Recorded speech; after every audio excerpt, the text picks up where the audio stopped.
Vous savez déjà qu'il y a des choix qui influenceront peu votre vie. Il y a des choix qui influenceront grandement votre vie et il y a des choix qui conditionneront toute votre vie, toute votre existence. Et parmi ces choix importants, le plus vital est celui de tout ce qui entre en nous. Ce que nous voyons, ce que nous entendons et bien sûr, ce que nous disons, car nous l'entendons et la voyons avant même de nous exprimer. Mais faire le choix intelligent de ce qui entre en vous exige quelque part un autre type de choix que je voudrais aborder, celui de notre compagnie. Votre vie sera façonnée par la perception que vous avez des choses qui vous entourent et de ceux qui vous entourent. Il y a très longtemps, l'histoire nous raconte que Dieu a créé l'homme et lui fit amener les animaux pour qu'il leur donne les noms qui semblent lui convenir. Ce que l'homme fit, mais en présence de Dieu. Il appela un tel animal lion et ce fut ainsi. Un tel autre tortue et cela fut ainsi. À aucun moment, Dieu ne lui a reproché ou refusé un seul nom. Seul l'homme fit son choix et il fut ainsi. Aujourd'hui, la même chose se passe avec nous. Dieu ne nous impose rien. Il nous a créés afin que chacun de nous nomme ce qui l'entoure comme cela lui convient. Si vous appelez la vie souffrance, douleur, peine, il vous sera enregistré ainsi. Si vous vous définissez comme étant pauvre, peu intelligent, moche, peu créatif, il sera aussi fait ainsi.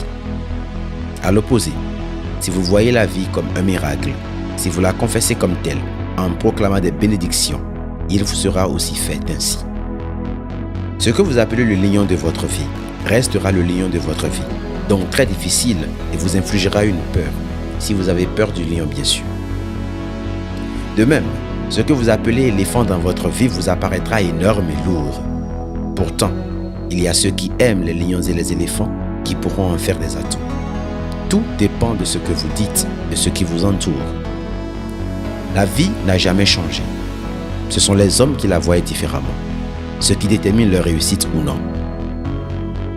Considérez, et c'est vrai, que pour chaque chose que vous dites, que vous nommez, Dieu vous le consigne à chaque instant.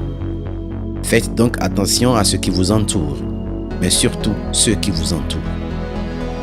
Parce que ceux qui vous entourent influenceront la perception que vous avez de la vie et ce que vous dites de la vie. Vos projets actuels, vos désirs actuels, vos ambitions en ce moment précis sont les fruits des idées des 5 personnes que vous côtoyez le plus. Faites une pause et pensez-y.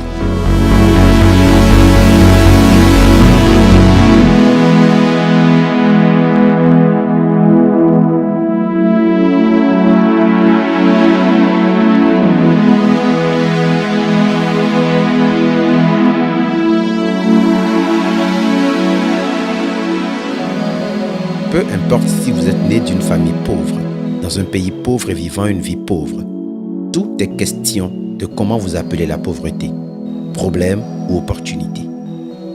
Demandez à ceux qui réussissent malgré la crise. Vous n'êtes pas obligé de vivre le sort de ceux qui vous entourent. Faites un choix différent en fonction de ce que vous voulez. Si vous avez des ambitions nobles, fréquentez ceux qui en ont aussi.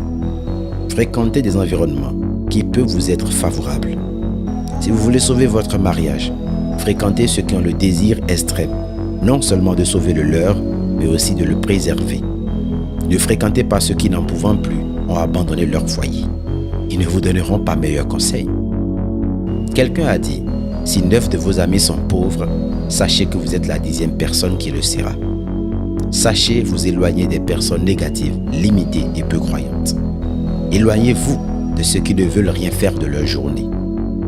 Si vous voulez une vie différente, si vous aspirez à de grandes choses, éloignez-vous de ceux qui se focalisent sur les jeux et les distractions à longueur de journée. Ceux que vous fréquentez détermineront votre succès. Fréquentez ceux qui réussissent et vous réussirez. Fréquentez des hommes intègres, honnêtes, riches et vous le deviendrez inévitablement. C'est ainsi que vous ferez de votre vie un miracle. À demain.